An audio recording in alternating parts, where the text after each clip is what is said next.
Di sisi lain, Indonesia bergabung dalam misi kemanusiaan Global Sumut Flotilla 2025 yang bertujuan menembus blokade Israel di Gaza. Armada sipil internasional terbesar ini diikuti sejumlah figur publik, relawan hingga aktivis sekaligus cucu mendiang Presiden Afrika Selatan Nelson Mandela. Indonesia bergabung dengan 44 negara lain berangkat dalam misi kemanusiaan Global Sumut Flotilla ke Gaza.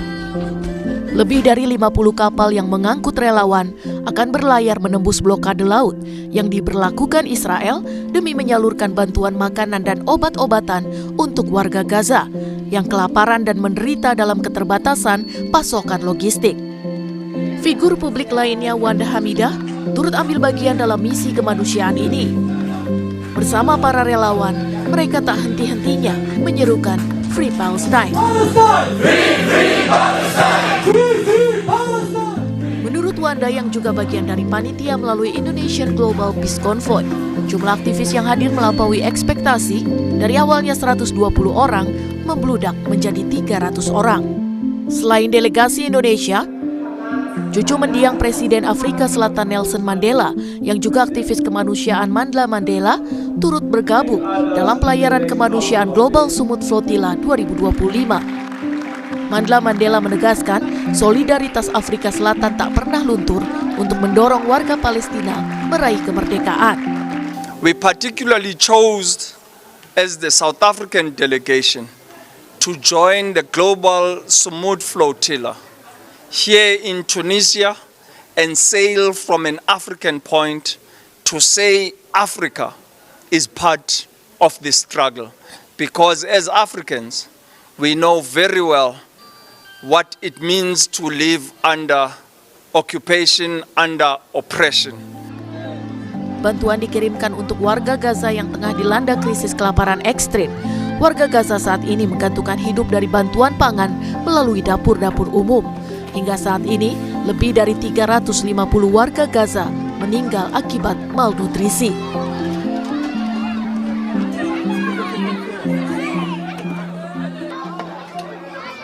Saat ini lewat pukul 3:30 sore waktu di pusat kota Tunis. Saat ini rombongan relawan yang tergabung dalam misi kemanusiaan Global Sumut Flotilla 2025 sudah berada di Tunisia. Informasi lebih lengkap terkait perjalanan relawan dalam upaya menyalurkan bantuan ke warga Gaza akan kita tanyakan langsung kepada jurnalis Kompas TV Dwi Nardi yang ikut bergabung dalam rombongan misi kemanusiaan Global Sumut Flotilla 2025. Assalamualaikum Dwi, selamat sore untuk Anda di sana. Waalaikumsalam, selamat sore dari Tunisia. Saya memastikan dulu Anda dan rombongan sudah dalam keadaan sehat dan aman ya di sana? Alhamdulillah teman-teman, kurang lebih hampir 30 relawan yang akan berangkat mengikuti pelayaran hingga ke Pantai Gaza dalam kondisi sehat seperti itu. Oke, dan sejauh ini karena ini kan masih berada di Tunisia, plannya atau rencana perjalanan berikutnya menuju Gaza akan bagaimana kemudian? Oke, memang kalau bicara terkait jadwal hingga Sabtu sore waktu Tunisia, jadwal pelayaran kapal kemanusiaan yang tergabung dalam Global Sumut Flotilla 2025 ini masih sesuai rencana, yaitu pada hari Minggu besok 7 September 2025. Namun terkait detail, terkait waktu, kemudian lokasi pelepasannya, apakah di pantai atau pelabuhan, ini masih dirahasiakan oleh pihak steering committee karena ada kekhawatiran akan ada sabotase atau dari pihak-pihak yang tidak bertanggung jawab. Tiffal. Oke, sehingga untuk kondisi semacam itu dan tantangannya jelas besar sekali di sini untuk pembagian bantuan kemanusiaan menuju ke Gaza dengan segala tantangan terutama blokade oleh Israel di sana. Penyalurannya akan sejauh mana kemudian nanti? Ya, ini masih sesuai rencana. Jadi bantuan-bantuan dari rakyat Indonesia untuk saudaranya yang ada di Gaza akan dimuat ke dalam 5 kapal yang sudah dinamai dengan nama-nama pahlawan. Nanti akan dimuat ke kapal Soekarno, kapal Sultan Hasanuddin, kapal Diponegoro, kapal Dipati Unus hingga kapal Malayahati. Nah, kapal-kapal ini akan memuat bantuan berupa makanan dan hingga obat-obatan. Mereka akan melakukan perjalanan yang cukup panjang. Nanti jalurnya itu dari Tunisia akan menuju Pantai Gaza, akan tetapi akan singgah di Siprus. Ini kurang lebih waktunya memakan waktu kurang lebih 8 hingga 10 hari perjalanan. Oke, dalam perjalanan itu mungkin Anda juga bisa mengulas lagi sepanjang perjalanan Anda dan teman-teman dari Indonesia menuju ke target, menuju ke Gaza untuk pemberian bantuan itu, agendanya sebatas untuk penyaluran bantuan atau ada hal lain yang coba dilakukan lagi bersama dengan teman-teman relawan ini?